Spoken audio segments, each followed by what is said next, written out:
আমরা ৩৫ বছর ধরে রাজনীতি করছি, পদে আছি, আমাদের এ টিম বি টিম নাই। নিজেদের মধ্যে সমস্যা থাকলে আমরা নিজেরা মিটিনি, বিজেপি কোনোদিন মিটাতে পারবেনি। কেন দল বরাবর এখানে আমাদের মানে আছে, ভালো জায়গায় আছে। বর্ষাকাল একটু কর্মীদের একটু মানে অনেক দিন ধরে চুপ করে বসেছিল, একটু একটা ডাক দিতেই দুদিনের কর্মসূচিতে আজকে প্রায় ৭,০০০-এর মতো লোক এসে উপস্থিত হয়ে গেছে।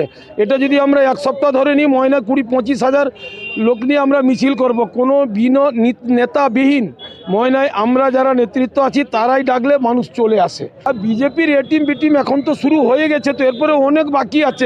এই তো খেলা শুরু হয়েছে। আমরা ৩৫ বছর ধরে রাজনীতি করছি, পদে আছি, আমাদের এ টিম বি টিম নাই। নিজেদের মধ্যে সমস্যা থাকলে আমরা নিজেরা মিটিনি, বিজেপি কোনোদিন মিটাতে পারবেনি। কেন? তাদের তো সংগঠন নাই নিচের তলায় ওদের সংগঠন নাই। আগে ওদেরকে রাজনীতি করতে হলে ওদের আগে নিজের তলার সংগঠনকে মজবুত করুক। মানুষকে যে কথা দিয়েছিল, নারায়ণ ভান্ডার থেকে শুরু করে বড় বড় প্রকল্প, বেটি বাঁচাও বেটি পড়াও, এইসব প্রকল্প যে করবে বলছিল, আগে সেটা করুক। মানুষ তাদের প্রতি আস্থা ফিরে নিয়ে আসুক, তবেই তো তাদের সংগঠনটা জমবে। নইলে তো এখন ২ ভাগে ৩ ভাগ হয়ে গেছে সংগঠন। এই সংগঠন ২৬-এর আগে সব চুরমার হয়ে যাবে।